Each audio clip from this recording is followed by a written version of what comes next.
Welcome to Talking Giants, presented by SeatGeek. I'm your host, Bobby Skinner, here with my co-host, Justin Penik, and it's a Falcons preview without the Falcons preview. Although I do want to talk about Michael Penix and Zach Robinson a little bit. We'll have Jolly Olive on later for segments. Justin, but as the season winds down and you care less and less about the games, want to talk about some things that have been floated out that we've seen when these types of years happen, right? 2021, we see articles float out about possibilities the Giants could do by the same people. One came out this week about the Giants possibly keeping Joe Schoen, but firing Brian Daboll and starting the head coach over, but keeping Joe Schoen and all his processes in place. We'll get into all of that. Justin, how are you? I'm good, Bobby Skinner, and by the same person that usually carries water by the Giants, this was just a really funny headline. I want to find it. I want to find it. Like it or not? Brian Burns. No, it was about Brian Burns. Oh, yeah, the Brian Burns one. Well, it's gone. I can't find it. Oh, here it is. It was a huge move, trading for and signing Brian Burns to a mega contract. Amid all the losing, Burns is the durable, dependable player he was brought in to be, and he is battling to the finish. In.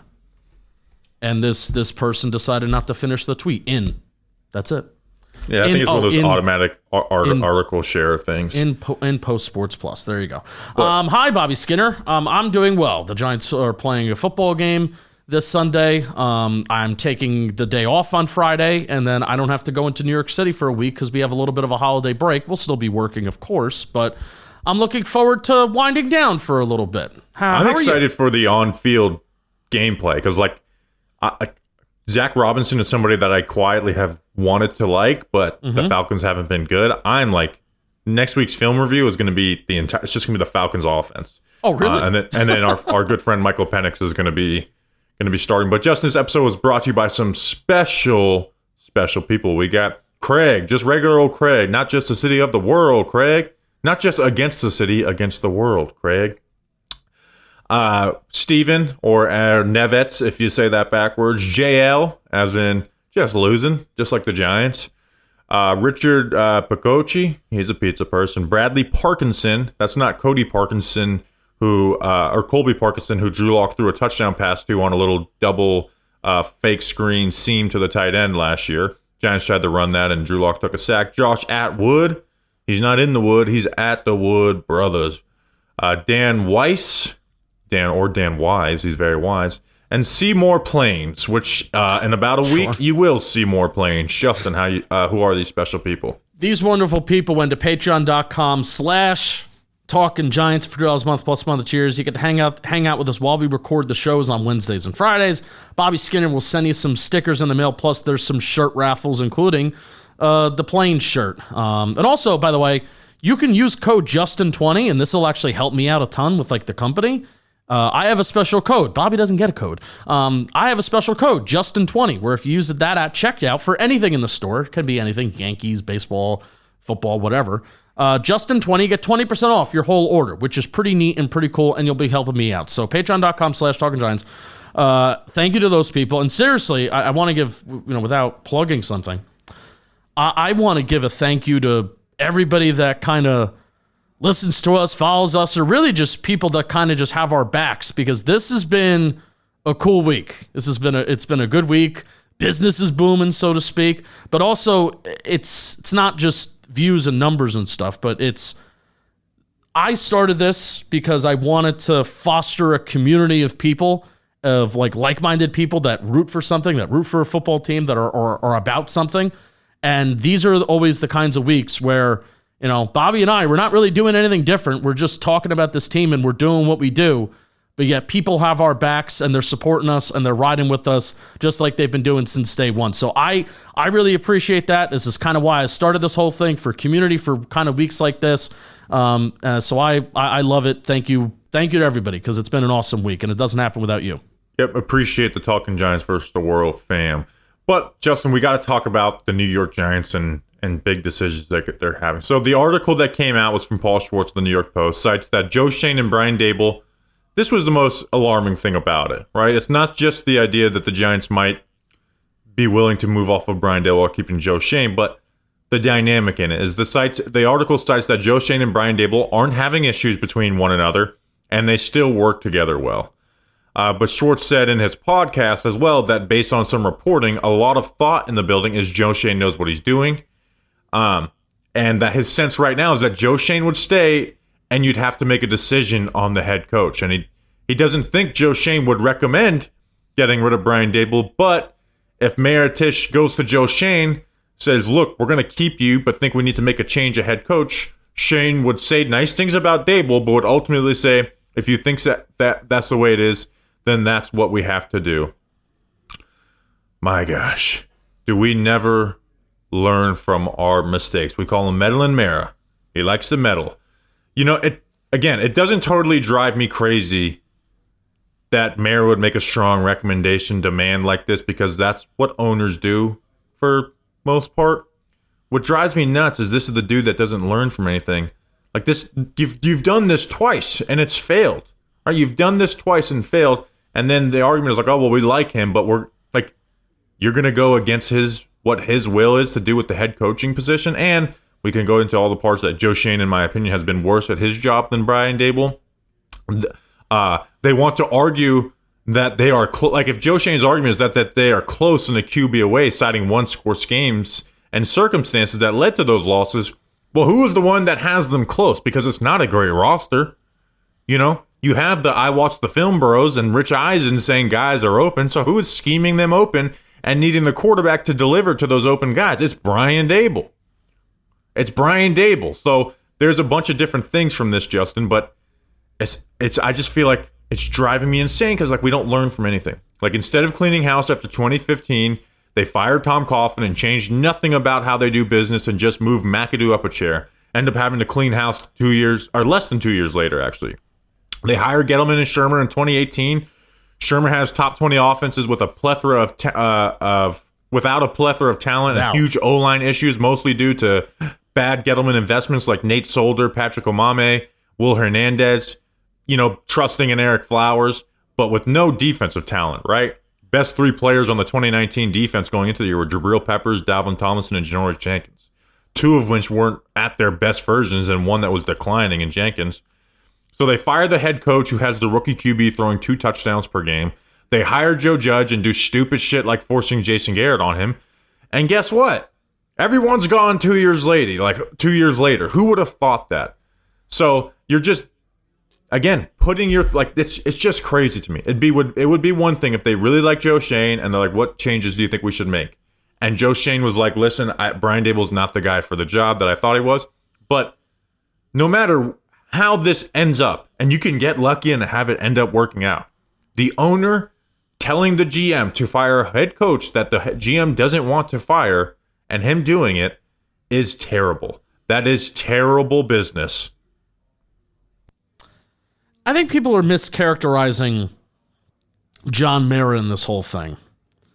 It's not necessarily that he's meddling. Sure, this is meddling. Be.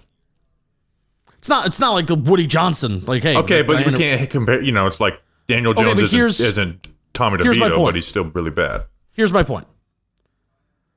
John Mara, I think he is scared and hesitant to make tough decisions. That's what this is. I think deep inside of him, I know deep inside of him, and you see it now with the Paul Schwartz feeler pieces. That's what I'm calling these. These are feeler pieces. We're putting this out there. Paul Schwartz has been known to do this, did the same thing a couple years ago with Judge. We're going to put out these little feeler pieces to see what are people going to say? How are people going to react? If we do this, what are people going to do? And I think the consequence of that has been straight up anger. It has been straight up anger of fuck no. You better not do this. I think John Mara, just like in 2021, he knew, and I think he knows that he has to make this tough decision and clean house again. I think he knows that, but he does not want to. And I think same thing with the tough, and it all starts with Eli. It all fucking goes back to Eli and that decision to bench him and then bring him back. He signed off on it, man. Signed off on that very, very tough decision, but it was right.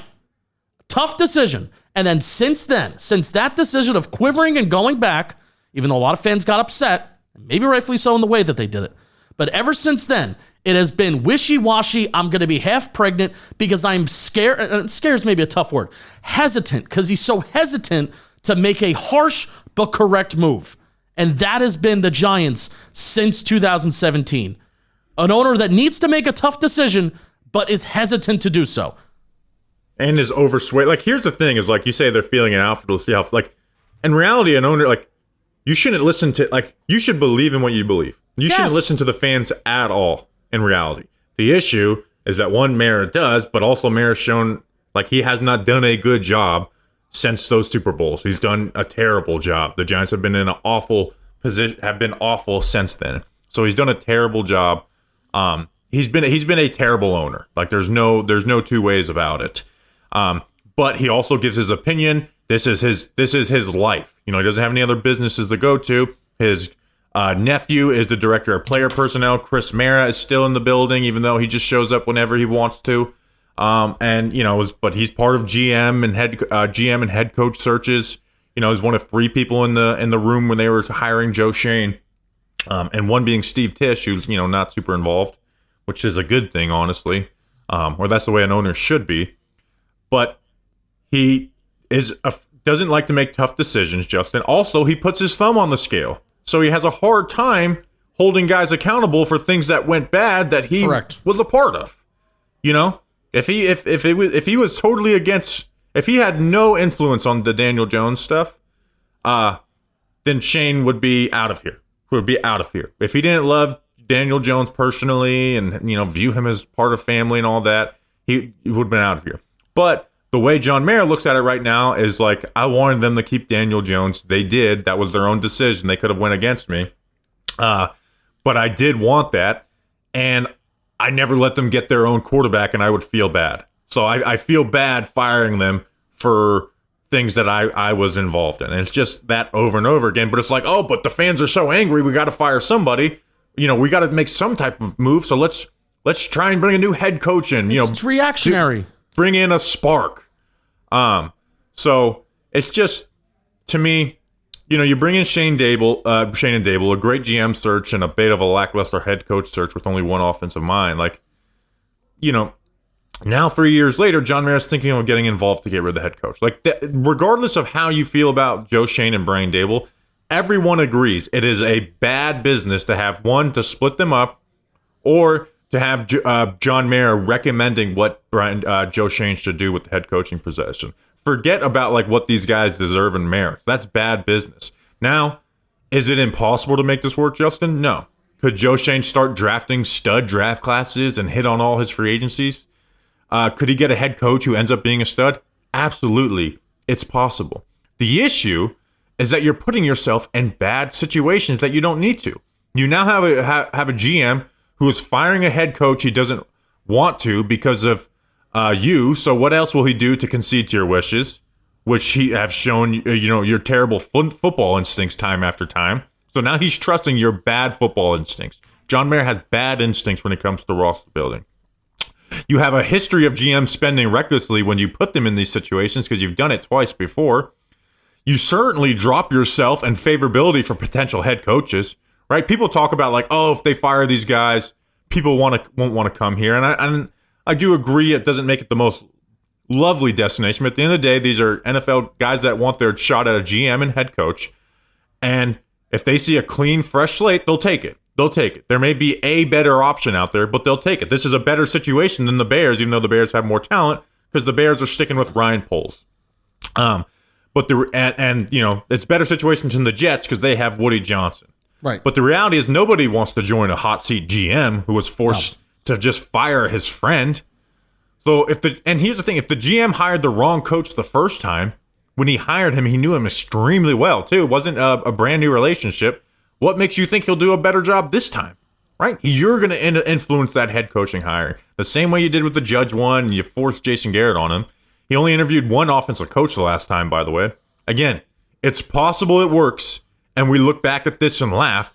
But right now, we look back at the last 2 times you did this and laugh that of course it didn't work. So please, just learn from your mistakes, right? This is not about breaking down Joe Schoen and Brian Daboll's resume. It's just learn from your mistakes. Please. don't do this, right? You know our opinions. We want both them gone.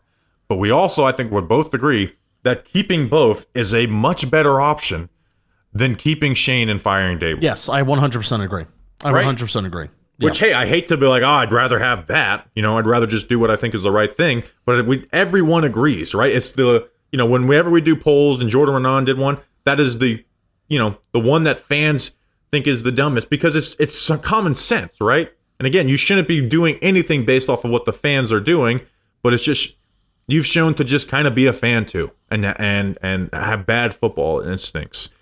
And the part of like and on the other part of this of like blaming Brian, like having Brian Daboll as a scapegoat in this.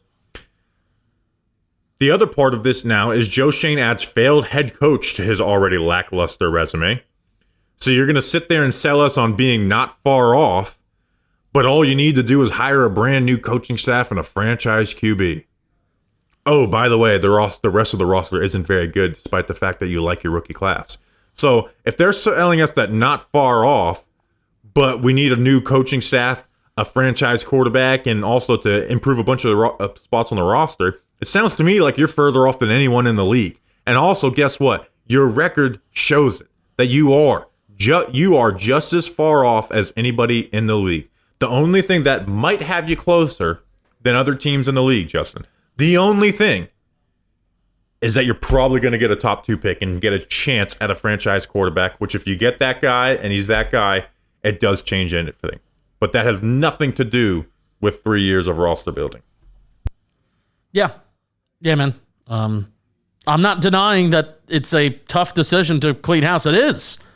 And it's much more comfortable in the 2-12 season, or they're going to go 2-15. They're not going to win a game.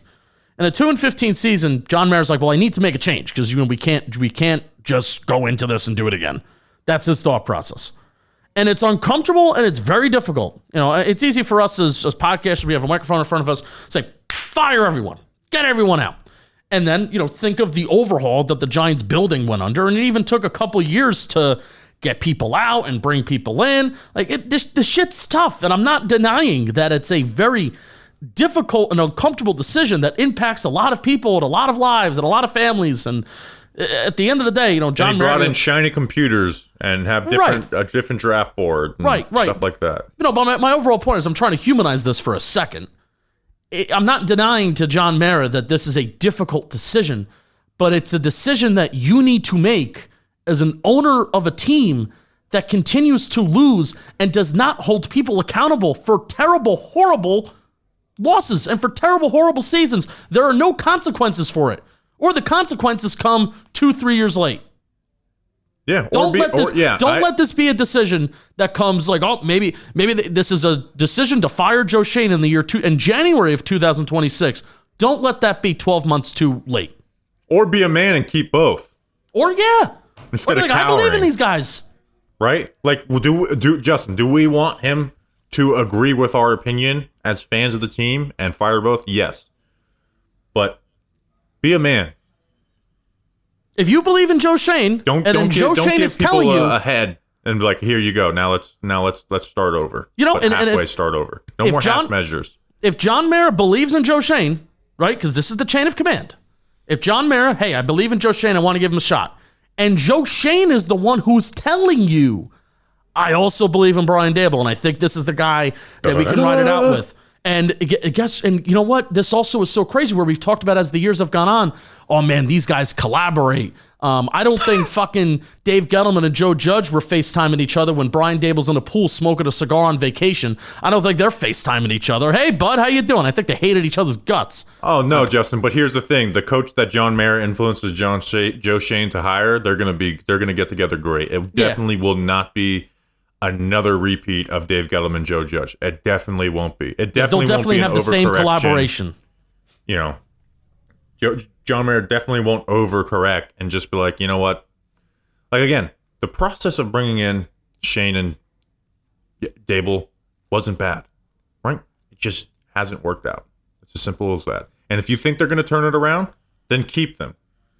But this half measure bullshit drives me insane. It's like you pick the worst option all the time. Like, at least pick the second, worst. At least pick the second best option instead of the worst option. Yeah.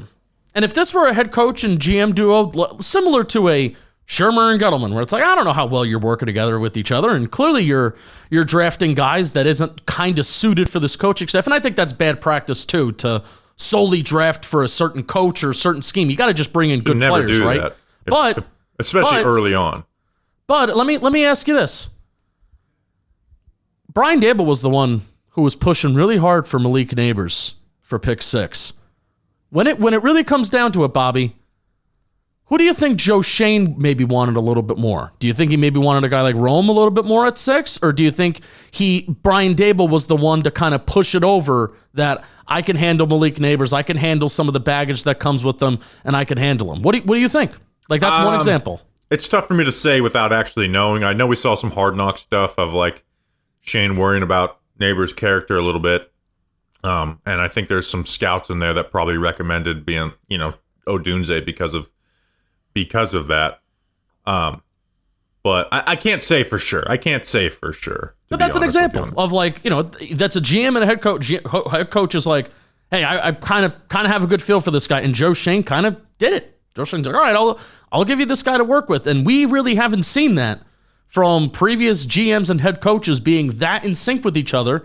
And at least in year one, it kind of worked out. And at times it's worked the last 2 years. Clearly not that well. But you're going to tell me that the next coach that Joe Schoen's going to bring in, when he's telling you I kind of want to keep Brian Daboll in here, they're going to work just as well together? Like, I don't know, man. I don't know. The difference is both have flaws, Schoen and Daboll. Daboll's flaws are bigger red flags to corporate rich people than Joe Schoen's are. Yeah.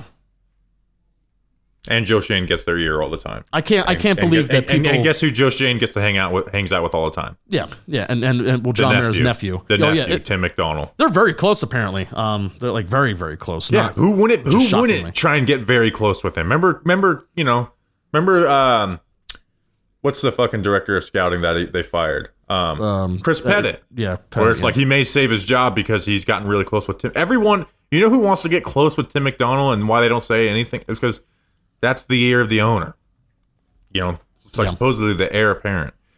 Anyways, Justin, why don't you talk to us about something? I will talk to you about something. I'll talk to you about Mountain Dew. You know what we need to get more of? Off our ass. And with bold flavors and a refreshing citrus kick, Mountain Dew is going to have you feeling like you're off your ass and on an actual mountain. That's my interpretation of me opening a Mountain Dew. A mountain where the weather is always perfect, your friends are ready to hang, and a day of epic proportions awaits. Oh boy, one more time this year, I'm going to get back at MetLife Stadium, and at 8:30 a.m., I'm going to crack open a tall boy Mountain Dew, and I'm going to have a day. The mountain is calling, you should answer. Grab your friends, grab an ice cold Mountain Dew wherever refreshing beverages are sold, and do the Dew, will you? Please? You'll be glad you did. Thanks to Mountain Dew. I love you. All right, Justin, I want to talk a little about the Falcons because they're starting Michael Penix.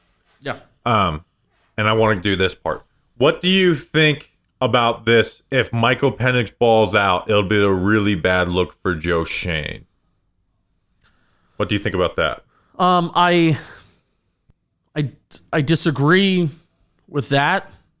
Here's the thing: is John Mayer may be in one of the part of the crowd that does think that, which I kind of hope that does happen, right? I don't want. I hate rooting for things that are like the whole Saquon, anyways. That are like, well, if this pushes him over, I don't know what I want. It shouldn't be. My evaluation of Michael Penix is what it is. If whatever their evaluation on is, they no more than. You should need more than one game of sample size versus a practice squad DB group to say I was wrong on that. Yeah, we're not going to come on this show. We're not going to come on this show Sunday night and be like, "Damn, the Giants should have taken Michael Penix." That's not going to be my takeaway from whatever happens. Hey, Sunday. Listen, halfway through next year, that could be my take. I'm not gonna. It's not like. Plus, we've seen awesome debuts of guys like Daniel Jones, Levis, Mariota, and then they just fizzle out. So I don't buy that. Here's the thing that I'm actually excited. I said in the beginning of the podcast, though, Justin. If the Giants are looking for a head coach, and even if Joe Schoen is kept, who is somebody that could be and a guy who's willing to take a swing at it and may not have like the best like resume for it? It could be Zach Robinson, the offensive coordinator from the Atlanta Falcons. Justin, on our mailbag pod a week or two ago, when asked about like what trees do you want to pull from, I said the Sean McVay tree. The Sean McVay tree. Now it's hard to say Zach Robinson deserves this because their offense hasn't been that good this year. You know, they haven't scored a ton of points. But in reality, like Kirk had thrown for 3,500 yards this year. You know, like at one point, Mooney was 4th in receiving, you know, like week 9. They're 6th in total passing yards this year, 12th in rushing yards. They're 9th in yards per play, 7th in yards per drive. But Kirk Cousins can't finish drives. He throws interceptions. That, like, I am so excited to see Zach Robinson work with someone who's not so physically limited as Kirk Cousins. You know, and again, I didn't think Michael Penix was a top of the first round player. But he does have talent that you can work with. And I think that offense has enough talent on there where if Zach Robinson's a good play caller, it should at least look really good against the Giants in their first week, unless Penix just totally gets flustered. I'm actually like keying in on the Atlanta Falcons over these next 3 weeks because this is my like test site for wanting Zach Robinson, just to see what he does with a quarterback who can push off. Yeah. They actually, Michael Penix can now go under center and they can run play action and play action rollouts, which they haven't been able to do before. They can get out of the pistol, which they were like top 3 in the NFL and running out of pistol. So again, they could just get back under center, which is what the Sean McVay West Coast stuff kind of likes to do. Especially when you be like a wide zone team. Like it's hard to do that from pistol, man. Yeah, and Kirk Cousins had trouble getting the ball to the running backs at an outside zone in pistol, and you're barely moving. So Penix is going to be able to move. Now, he's not a mover, he's not a mobile guy, but he's going to be able to capably move, which Kirk Cousins just could not freaking do. It was kind of sad to watch. I kind of feel bad for Kirk Cousins because I still think that maybe he's still good if that leg can kind of get better. Oh, he is. He'd be perfect for that offense if he still was healthy. I feel bad for him a little bit too. Actually, I don't. He's making so much money. But hey, money doesn't buy happiness. To compete. Dude likes to compete. I mean, you saw that in the quarterback show. Dude likes to compete. He wants to win, and he doesn't want to be this physically limited. You know that. You know he did all the work to get back and get ready. But anyway, money doesn't buy happiness. I love this narrative, like, oh, Falcons, man. See, they were 2 steps ahead. It's like one. Can Michael Penix play one game before we crown this the greatest move of all time? And also, no, they have $65 million in dead cap next year for a guy that they deem bench worthy in this first year. So you're eyeing Zach Robinson and Liam. This is the most I'm watching the actual game since I don't even know. I guess the Bucs game since I was there, and it was the first game after Daniel Jones. And then I've had my eye on Liam Cohen, not necessarily as a head coaching candidate, but we do football today and we do JM football stuff, and I've been talking about how I think Liam Cohen's going to be an upgrade over Dave Canales since like August, since we did their TPP. Yeah. So I've got my eye on a little bit more Liam Cohen. I did a quick look at their pictures and their faces. Zach Robinson looks more like a head coach than Liam Cohen. There you go. Both was Liam Cohen a quarterback at UMass with Victor Cruz? I think that's Zach something Robinson was around. a quarterback at Oklahoma State. I remember watching Zach Robinson play. He was a good quarterback. Wasn't he the quarterback for Des Bryant? Yeah, I'm seeing Liam Cohen. I'm seeing UMass. I'm pretty sure Zach Robinson was the quarterback at Oklahoma State when Des Bryant was there. Wow. Oh, Liam Cohen. What year was great. Des drafted? I think it was the same year of the Tim Tebow draft, so 2010. Yeah, he played with his final year there was with Des Bryant. His stats weren't that good though, but hey, neither were Matt LaFleur's at Central Michigan. But yeah, like I can see my 1-2 for head coaching candidates being Liam Cohen and Zach Robinson. If they keep Joe Shane, I think Liam Cohen might be a hard guy to pull in. Zach Robinson, maybe a little bit easier. Maybe we luck into it because that's what we have to root for is getting lucky as the Giants instead of them just doing the right thing. All right, Justin, you got anything before we bring Jolly Olive on? No, I got nothing. All right, well, before we bring on Jolly Olive, today's episode is sponsored by SeatGeek. With over 28 million downloads, SeatGeek is the number one rated ticketing app. They have more than 70,000 events every single day on the app, including sports, concerts, festivals, and more. The Giants-Colts game a couple weeks is on there, Justin. If we do a tailgate for that, let me know. I'd love to come up. Nope. But I want the company to pay for it. They rate every ticket on. I'll pay for the tickets. They're going to be so cheap on SeatGeek. They rate every ticket on a scale of 1 to 10, so you know if you're getting a good deal. Look for the green dots. Green means good. Red means bad. You can also look in the sky with those tickets and look for a plane. Because guess what? A plane is happening. A third plane. How about that? And no matter what, how many times you've bought tickets on SeatGeek before, code GIANTS10 is going to get you 10% off your next order. That's 10% off any tickets on SeatGeek, whether you're a new customer or not. You know, I was wondering, Justin, if John Mayer would be willing to pay the plane company like $20,000 to be like, stop flying planes over the Giants stadium. But what if you please keep Joe Shane? Yeah. John Mayer starts counteractive planes where it's like, Mr. Mayer, you're so handsome. Maybe that would be a good one. Like, Mr. Mayer, you're handsome, but you have horrible football instincts. That would be a long plane. Yeah, but you know what? He's got the money for it. Maybe it's like a 2-plane, 2-message thing. Yeah. Like the first one is Mr. Mayer, you're so. Oh, this is the good. Mr. Mayer, you're so handsome, and then it's like, oh wow, the planes have changed. But you have 4 horrible football instincts. So take out your phone, open the SeatGeek app, and add code Giants10 to your account. What are you waiting for? Do it now because this offer is only available for a limited time. Code Giants10 for 10% off your next order. You'll be glad you did. All right, we now welcome on Jolly Olive for weather and trivia. Jolly, what's the weather looking like in the ATL?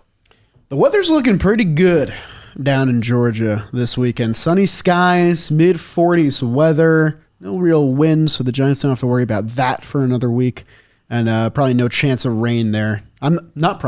No chance of rain. So it's going to be a nice day to play some football down in ATL. Also play inside.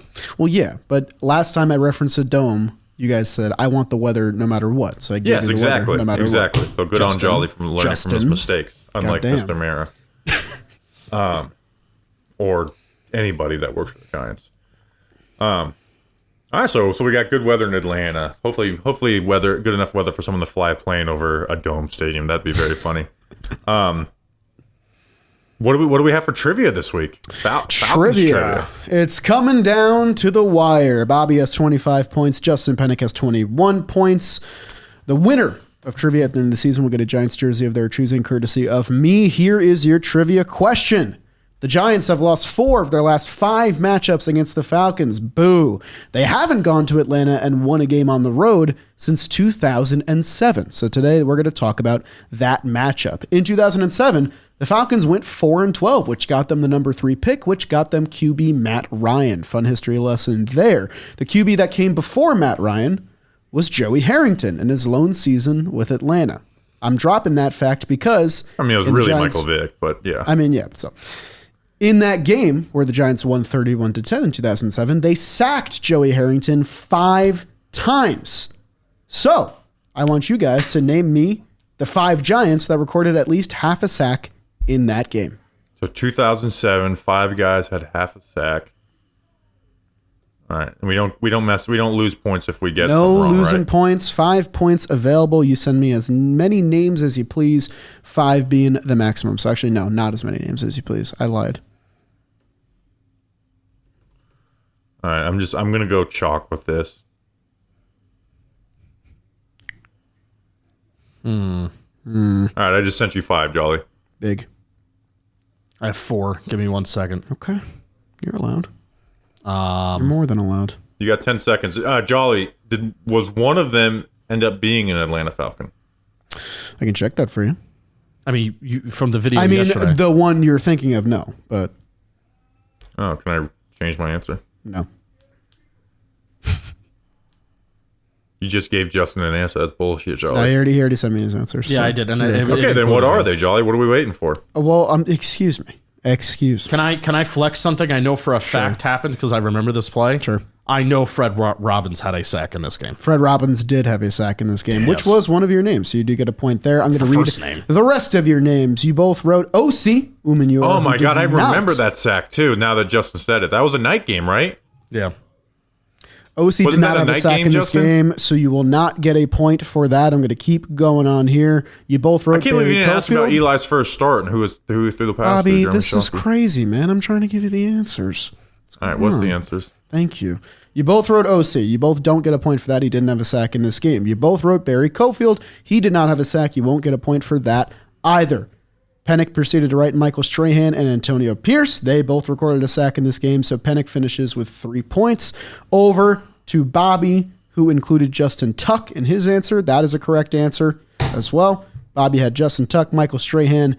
He wrote OC and Cofield, so no points there. And then Antonio Pierce, he gets a point there as well. So you both came away with 3 points, so the score differential stays the same. You both failed to write the name Aaron Ross, who had half a sack in this game. He was the fifth answer. Yeah, how did I forget a cornerback sack? All right, that was a good one. Yeah, I want to do some defense. I feel like I never include defense. I like in the that. trivia questions. I like that. And that was a big The defensive issue game. with the sacks thing is like we had such a great pass rush trio for years. It's just like, all right, just put Tuck, Strahan. Exactly. OC This was the first thing I found that had Tuck, like OC, kind of JPP. fun names in it. So I was like, all right, let me veer it towards that. All right. Time for fantasy. Guess who had the highest scoring week of the year last week? Myself with 55 points. I'm in first place and back on pace to break the scoring record. And I think this is a week where I can stay on pace. I'll be picking third. Justin, he had 30 points last week, which is not a bad week, but fell back some back. He's 38 points back. He'll be picking first. And then Jolly in last had a good week, 46.5 points, but still dropped 9 points off the lead. He's 81 points back. Justin, you're first on the board this week. Who do you got? I don't like having the first pick this week because the Giants suddenly are playing better run defense, question mark. Drake London. Damn. I was hoping you'd take Bijan. Believe it or not, if Tim Boyle were starting at quarterback, I would have taken Malik Neighbors first. Really? But really disappointed that it's Drew Lock. Tim Boyle had some like sicko throws where like I called someone that knew Tim Boyle and I was like, dude, like I was kind of in shock on some of these throws. Jolly, who do you have second pick? I'm taking Bijan Robinson. 100 yards in the 2 of the last 3 games for him. 90 in the other one. We're letting Neighbors fall to Bobby. Yeah. I mean, I can't not take Bijan. Yeah, old Dijon. Yeah, the Giants' run game is due to regress. Now we've seen their cornerback run blitzes and shit like that. So I'll go Malik Neighbors first because I like the New York Giants. I do like them guys, and they're going to continue to feed Malik Neighbors. Here's a prediction: Neighbors gets over 1,000 yards on the season this game, and we celebrate and we put it on the plane next week. At least we got a 1,000-yard receiver. It's too long a message. And then that's not. No, it's not. No, not with the money I make. Shit. Finish strong, my friend. Shit. And then I'm going to go Darnell Mooney second. Damn. I mean, Darnell Mooney, deep threat. Michael Penix threw the ball deep 21% of the time last year at Washington. They're going to want to, create some explosives. Darnell Mooney at one point was top 5 in receiving halfway through the year. I keep mentioning that when I talk about the Falcons because I was in shock when we did our midseason All Pros and he was so high in receiving. Darnell Mooney. Jolly, your second pick. Mooney's having a nice year. Looking at it right now. I don't think it's worth it to take another Falcons receiver this high. And then I could get their running back tandem, which is kind of nice. Whatever points they get, you just get. I just get them. And like Algier's having a pretty good year, but should I also just take a Giant? Thinking, going to commit soon. I'll take Tyron Tracy. Give me a Giant. Give me a Giant. Yeah, let's get Tyron Tracy back on track. Justin, you have back-to-back picks. Yeah, then I will take Tyler Algier. Yeah. And I'll take Kyle Pitts. Fuck. Maybe get him involved. I don't know. Everything I wanted to happen is not happening It's all for right. my fantasy team. Kyle Pitts. Stinky Pitts. All right, Jolly, your third pick. I don't like it, but you know what? He had a couple nice games in the last 3 weeks. I'll take Ray McLeod. Damn it, I really wanted Ray. I just don't want Wandale. I feel like Wandale and Drew Lock is going to be an ugly combo. I don't know. No, because now I'm stuck to taking with the wide receiver trio, and that's Right. fucking sucks. I don't mind. I wanted that Ray McLeod so bad. Like that could have. I really want to break the record for scoring total this year. And that pick, I'm gonna go back and look if I got Ray McLeod, would I have broken it? But it doesn't matter. He was 5th on my big board. You just took him 8th. 8th, yeah. So I'll go Darius Slayton, even though I have him not next on my big board, but I like him more. Even though his stats have really struggled. He almost went to the Falcons a couple of years ago. And I would have had that tweet predicting Nick Gates to the Commanders and Darius Slayton to the Falcons. That would have been like Bobby knows ball. Even though I knew Nick Gates was going to the Commanders and I just guessed on Slayton, I still KB. And then I'll go Wan'Dale Robinson. I'll just hedge that one of those two guys gets some type of stats. But I hate it so much. I hate it so much. Jolly, who do you got? Slayton has 5 catches since week 9. He's averaging crazy. 52 yards per game. He has 51 yards since DJ was benched. It's insane. All right, I guess I'll get the Giants run game. I'll take Singletary here because I took him last week and he got me some points. So smart pick. Yep. Justin, last pick. Anybody take Bellinger yet? Nope. All right. The Yankees. This is true. Zing. No, is he still good, Cody Bellinger? He's not bad, but he's not great. Like, where's he gonna bat? He's gonna hit. Right now he's in like 4th, so they need to do more work. But wouldn't they put him behind? Who's batting 3rd? Stanton. Probably Stanton. Yeah. You're not going to put Judge and Stanton back to back. You're going to put the lefty in there. Low key, I think this is all better than just having Juan Soto. Okay, pal. Giant factors, Justin. We didn't let you talk about Juan Soto at all last week. And that's fine. I don't need... I'm going to let the play talk for itself, you know? Subscribe to Shea Station. Thanks, man. Giant Factor. It's our favorite segment of the week. It's where we talked about Giants players who could play a factor in the game on Sunday. Giant Factor is the segment of the week where we talk about the X Factor, but it's the New York Giants, so we call it Giant Factor. Justin, you're up first. Who's your Giant Factor for week 16? Thank you for the summary. Micah McFadden. Why not? Right? Why not? Micah McFadden, you're being used as a piece, believe it or not. Micah McFadden being used as a piece to keep Joe Schoen around. I was going to say best pick of the Schoen era, potentially. Best value pick of the Joe Schoen era, day 3 of the draft, Micah McFadden. No, but seriously, man, you know, since Bobby Okereke's kind of been out, Micah McFadden's had some solid games. I think he struggled a little bit against Baltimore, but we're seeing him make plays. We're seeing him fly around. We're seeing kind of what he did a little bit last year. Now that Shane Bowen's kind of taking the reins off the run defense a little bit, we're being a little bit more aggressive. That's Micah McFadden's style. We know the Falcons are going to want to run the ball. They have a good offensive line. They have good running back tandem. Micah McFadden, go out there, be a Giant Factor. You're spitting there. Who's your week 16 Giant Factor? I'm going Kayvon Thibodeau. Just turned 24 years old. That clip about him talking about play gives you a voice in the locker room is still bothering me because ever since he said it, he hasn't really done much. He's 5 QB hits away from matching his rookie total. Justin gave me that stat today, and I thought it was pretty interesting. He's career high. So give us something to be optimistic about. If Joe Schoen looks like he's going to be back, I'm sure he'd love to flex the Kayvon pick just a little bit more because I feel like he never brings it up in defense. So Kayvon, have a nice end to your year. Actually live up to the quote that's been circulating and be a Giant Factor. Deontay Johnson, they just activated him for oh god, here we go. 3 weeks in a row. Could, so I'm not going to pick him. Damn, I went 3 weeks in a row. I can't do bits. Every time I do bits, I like that's lame. I'm going to go Tyrone Tracy. It'd be nice to see him have a good game. He's again, Darius Slayton, Tyrone Tracy have both struggled mightily since Daniel Jones was benched. Tracy facing like 25% more stacked boxes. Yards per carries dipped down by like 1.5. It'd be nice if you got to 1,000 yards. That'd be cool to have a rookie running back at 1,000 yards, more than the Giants starting running back had last year. Tyrone Tracy, be a Giant Factor. All right, it's time for spread picks.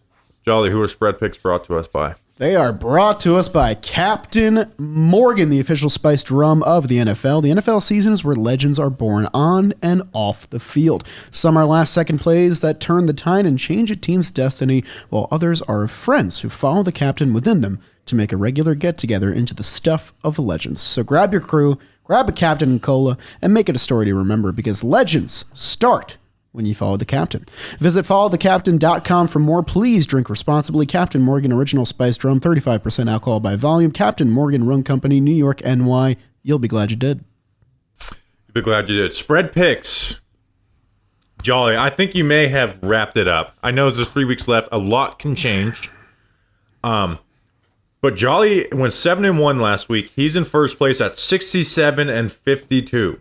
Justin's in second. He remains one game above 500 at 60-59, so 7 games back. He went 3-5 last week. I finally got out of last place with a 6-2 week last week. I'm at 56-63. I really want to get back to 500. I cannot. My goal is 6-2, 4-4, 6-2 to finish the season out. And the listeners, they went 4-4. They are 55-64 in last place. Not defending that title well, listeners. Thursday Night Football, Broncos at Chargers -2.5.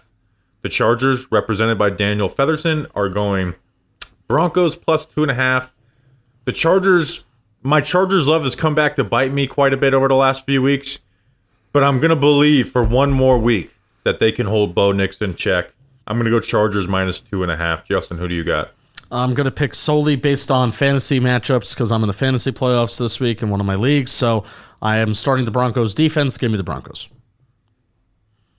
A lot of sacks. I do have the Broncos defense as well too, and I kind of placed it for some money this year, and I kind of want that, like a nice little bonus. Jolly, who do you got? I am trailing the listeners and Justin as well. I will be taking the Broncos +2.5. All right, so this will decide if I have 2 games up on the listeners or if we're tied going into Saturday. Why would the NFL put Saturday games on the same day as the first college football playoff, like for Pete? I'm thinking about streaming. It's a good idea. Well, football to watch. Like a million games going on.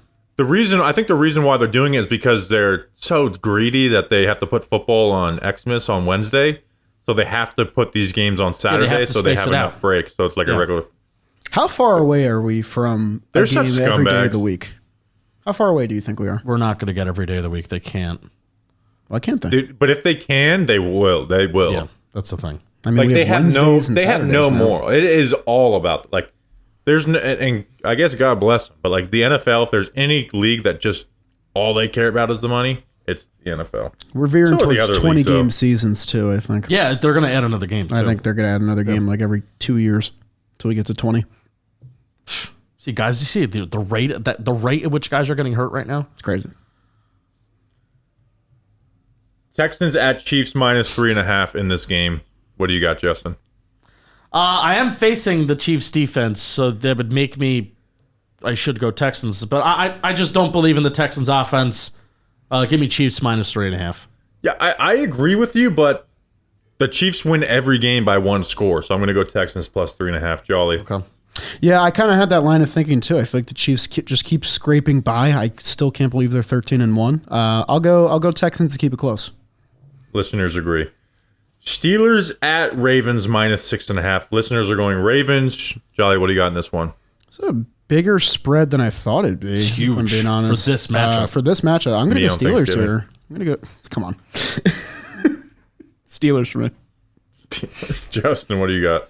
Yeah, I'm facing Lamar Jackson, which, hey, great week to be facing Lamar Jackson because he stinks against the Steelers. PU. I know, he's my QB this week. I'm worried. I think the Ravens win, but I think the Steelers cover. See how that works?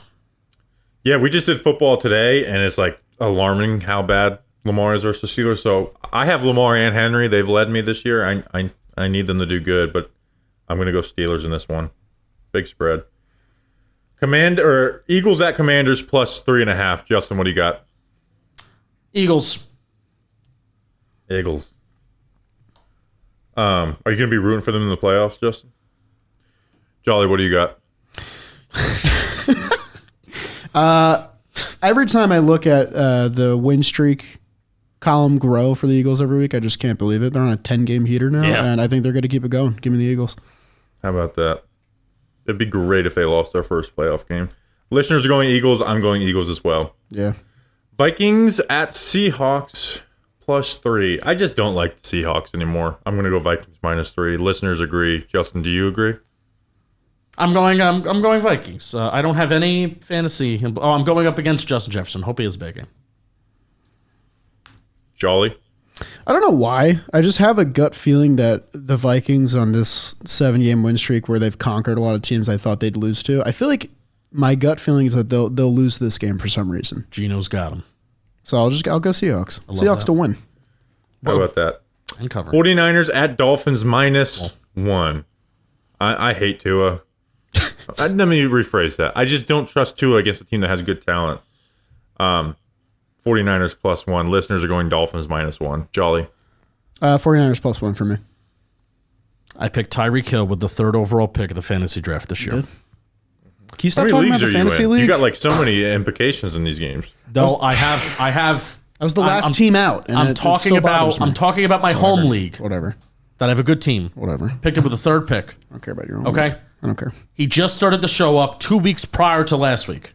Who are you picking? I need him bad. Go Dolphins. I'm bad. I hope to God this is the week I pass you. Jags at Raiders -1. This has huge implications for the NFL draft. It does. And I want to pick Raiders, but I think the Jags win this game. I'm going to go Jags +1. The listeners agree. Justin, do you agree? Jags. Pick the Raiders, please. I am picking the Raiders. Yes! Because the Jags fucked me over. I could have had a perfect week last week if they took care of business against the Titans, and they didn't. So fuck the Jags. Give me the Raiders. Plus, I want it to happen. So, Yeah, you picking that makes me feel good. yeah. Bucks at Cowboys +3.5 on Sunday Night Football because NBC would never flex out the Dallas Cowboys of anything. Bucks -3.5 for me. Listeners, Bucks 3.5 for the listeners. Bucks 3.5 for you guys. Jolly's easiest pick of the week. Cowboys suck. Give me the Bucks. Go Liam Cohen. All right. Time for score predictions. Before we go to New score York Giants predictions. at Atlanta Falcons, 1:00 Eastern Standard Time. What do you got for us, Jolly Olive?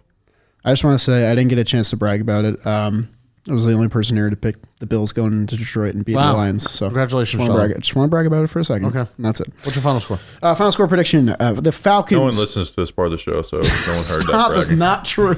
It's not true. Falcons win 10-9. What? By the way, thank God that plane didn't crash, Jolly. What a prediction it would have been. Thank God.